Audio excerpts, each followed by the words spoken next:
count the years. It is about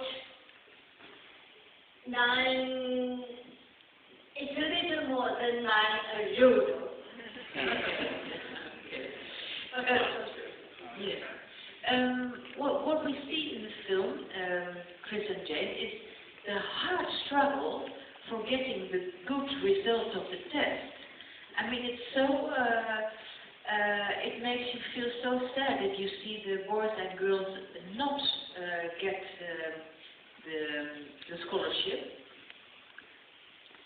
Yeah, exactly. And that is why when we're showing this film, we really want people, especially out here, where the kids take this education for granted, to see the kind of struggle that kids in Kenya go through and the kind of hopes and aspirations that they have that this education is going to bring them. So it's really nerve-wracking for us as the board, within the foundation, to watch that and not be able to do anything. No, It's a really difficult situation. But I think it also shows that, these kids have a strong desire to learn. Yes. You saw that one of those kids saying, I can't even express how much education I want. Oh, yeah, that's right. Here in Europe, we never see children that want to go to school so badly. No, I live in Switzerland, and one of the biggest complaints that at one point kids in Switzerland had was that they wanted to go on national strike because their books were too many to carry. And I come from a village, this whole school district that we're working in, not a single school has a school library. No. And here, I see kids strolling into the school library, and it's really showing that there's a big difference. Yes, but it's so black and white. I mean, either you win the scholarship and you have a future, or you have really nothing. I mean, would it not be possible to have a bit of gray in between? I think it would be really good to have a situation where people have an opportunity, right? In the film, Ruth's mother was in the same primary school, so with me. I played with Ruth's mother, the way Caroline and Ruth played. And she didn't go to secondary school, and I went to secondary school. And I feel so bad when I see her and my other schoolmates, former schoolmates from Mukoko Primary School, coming to us and to me to ask for a scholarship. And I wish there was a way they had the chance that they would be sitting with me to give the scholarship and not to ask for their children to get a scholarship. So it is a very big problem. It's a really question of money. Yes, and that's why you can see the children have so much fear that everybody in the family, it becomes not just the child's education. No. It's like the whole community. Oh, yeah. Yes. And they will film, you see the family, but you don't see the village. But when you go out, the whole village knows it's at the exam. So when you're going to pick coffee, everybody's asking you, what's your exam? Are you going to secondary school? Yeah. So the child is so much, even after. Yeah. But fortunately for the And they are ashamed and they cry, and it's really, really a big thing. it is. Yes. And the amount of pressure that they are under. Yes. You could see the whole family depend on them. Yes.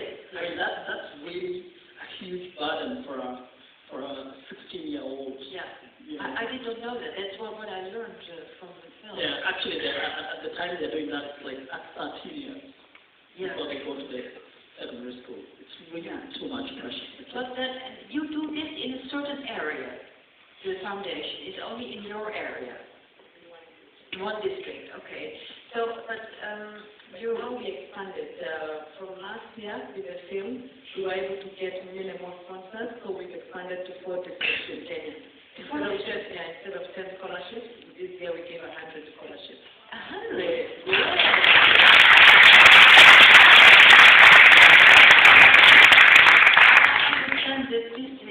This film was broadcast in the United States through HBO, channel HBO, and it is true that because of broadcasting it on American television, you got $500,000? Yeah, we were able to I mean, this was totally unexpected. It was just a small organization, and we were sponsoring 10 kids a year. And then after this film premiered at Sundance Film Festival last year, and then it was shown on HBO, we got a lot of individual sponsors writing to us telling us they were interested. And yeah, we were able to get a lot more money. Yeah, so this film helps more children. Absolutely. And we also bought one private funder. I think a lot of the money from last year came from this one private donor. He saw the film at Sundance in January last year, and immediately he said, I want to support these people. He gave $50,000. And later he approached us and said, listen, I think you have a good thing going, but you need an office. You need to set up yourself as an organization to be able to have a national focus. And that's how we were able to start an office. So a lot of the money that came, there was a lot from individual sponsors, but also at least we got one private donation to start the office and expand, which we had not been able to do since we started in 2001. But you need it every year. Yes. Yeah, because once the child starts at school, it has to finish the school, so it takes, yes. So it's becoming really an organization now with an office and everything. Yes, we have an office in Nairobi, but also we request sponsors. We don't take a child unless a sponsor commits to educate them for the 4 years in secondary school until they go to university, because it would be too bad to take a child for 1 year and then they have to drop out. Yes. And how much does that cost? One child, 4 years? It costs like 40,000 Kenyan shillings, which is about 400 euros or about $540 US, but depending on the exchange rate. For 4 years? For 1 year. For 1 year? Yes. Okay. So for 4 years, it is like 1,600 euros. Okay, good to know, yes. But, as we have to imagine a little bit what we can do. Another problem is the public schools. We just noticed, at least this year that the film was made, that the level is too low. That's a big problem for you. Exactly. And that's what we discovered when we were trying to get the kids from these schools. We realized that they're not raising enough marks. Yeah. So my frustration and the frustration of the board there, they're not raising what is required. So one of the things that we have started doing as a foundation is actually trying to establish a program to raise the level of teaching. We have a teachers motivation program that we have established that goes into these primary schools and tries to find out from teachers, why are the standards going low, what can we do to address it, and through that program we've been able to really motivate a lot of the teachers, because a lot of that is lack of motivation on the part of the teachers. They don't get paid very well, they're not respected, and we're trying to change that in some of the communities we're working in. Okay, well, I think that's a very good thing to do, because otherwise you'll never get good kids. Yeah. So you live in, what was your life like? You live in Switzerland, but you travel a lot? I live in Switzerland. I travel a lot. Actually, right now I'm working on a project in Burundi. I just flew in yesterday from Burundi. So I'm traveling around and working with the United Nations. Yes. But you became kind of European citizen. No, I haven't become European citizen. Still maintain my Kenyan citizenship, and that's my home, and that's what it will always be. That's still your home. And you visit Kenya a lot? Yeah, I was just there with the kids yesterday. Oh. Yeah, I'm there a lot. A lot, okay. And how is your family right now? Because we saw the problems that there are in the country.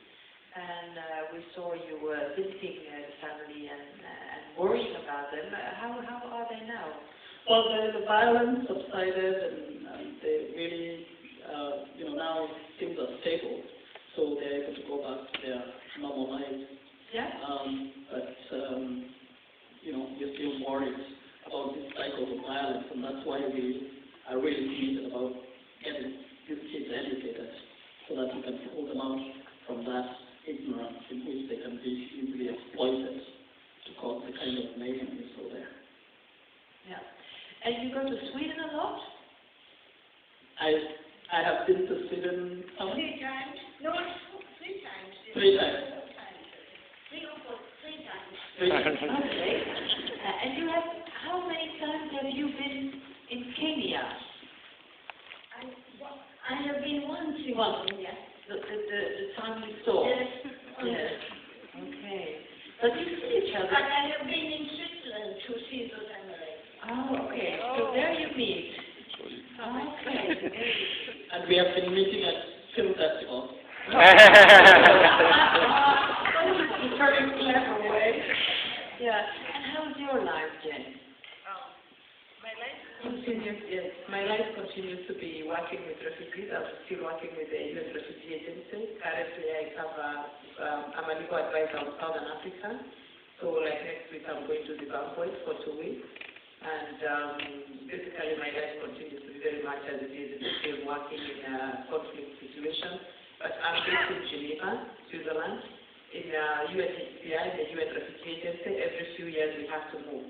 So I've been in Switzerland. My time in Switzerland is coming up, and I'll be moving next year, maybe to another country with my family. And over and above that, my weekend or sometimes in the evening when I have a bit of time, then my side activity is the charity, the education fund. It's a lot of work. We have to talk, and it's good that Chris and I live in the same city. We talk a lot, but we also have very good. We feel very much fulfilled by the discussions we have with the children. We see the children every school holiday. In Kenya, we have 3 school holidays, April, August, and December. And we have a psychological motivation project that we are doing for all the children we sponsor. Because we realize most of them were having so many psychological problems that it's not just a question of money. So we run a very good motivation project, and Chris and I try and go for that.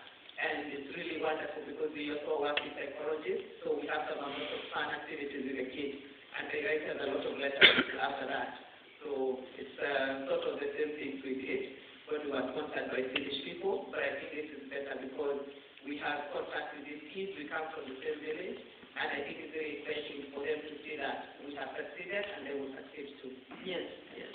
I just want to tell one secret that Jane is leaving out, which is relevant to this crowd. Jen is married to someone from Holland.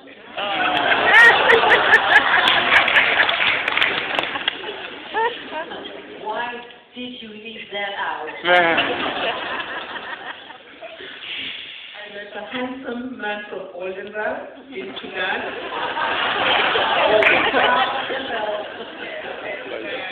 I like his heart. He has a heart for the kind of things we do.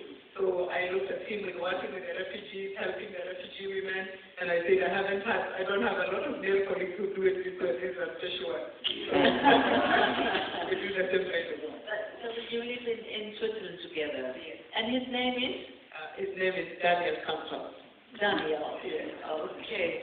Oh, that's nice. Well, that's a very good thing to share with us. Yeah. What about your wife? I like embarrassing. What kind of family do you have? I have 3 kids. Yeah? And the first one is turning 6.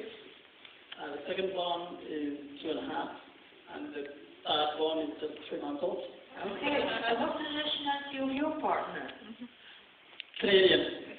Canadian? Yeah, I met her in Guantanamo Bay. Interesting stories. I met her in Guantanamo Bay where I was working with refugees and she was working with refugees. Okay. One last question because we have to finish. What struck me in the film was that you thought that Hilda probably was a rich person. Was that the biggest surprise for you? That people that donate money aren't rich, but just ordinary people? Yeah, that's exactly. That's what I say. I thought it was extraordinary that she gave this money, and then it turns out that she's not these wealthy falcons that I had in mind. You know, just something was committed in giving. Yes. And the interesting thing, and I always try to say that, is that she had actually almost forgotten. Yes. It's not that she did that with the expectation that one day she was going to be a movie star, and she has become. You know, she did something good and forgot about it. Yeah. And the good deed just came back to her, and she was totally surprised. Yes, yes. So you thought you were rich, I Silver. want to say that this thing started with the headmaster in my college, teacher college. He was in Kenya to work for the Swedish organization, and so he missed summer. And when he came home to Sweden to our college, he started this thing. Okay. But as it's a saying in this film, I was not all the people who get personal children. I get it, but not so many. Yeah. Some of the children sponsor think that Chris and I are very rich, so Yes, so we have to tell them now that a sponsor does not have money, they're making a sacrifice to support them. Yes. So when we go, That's good. yeah. But in there, It's the same thing we're hearing from people who are trying to sponsor. We are getting students who are saying, I've been moved by this film. I'm not rich, I'm a student. I'll be sending you $20. yeah. We've been getting very moving, testimonies. We got one from a lady in New York who said, I'm going to save all my tips. I work in a bar. Yeah. I'm going to be saving all my tips and I'm sending them to your organization. So it's not wealthy people helping us. People who are ordinary, who are thinking that is something that Many small acts. many small acts. Yeah. And that is what we want to encourage, not only for our organization, but for, people should try to do that in their communities. Every community needs some form of transformation.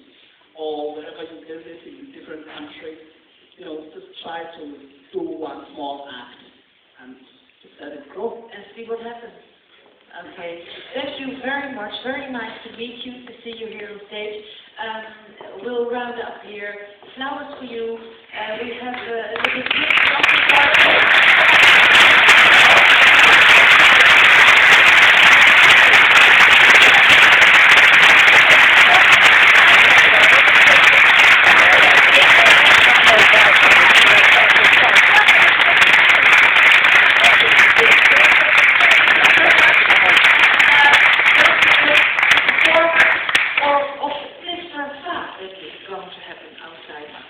Thank you. Yeah.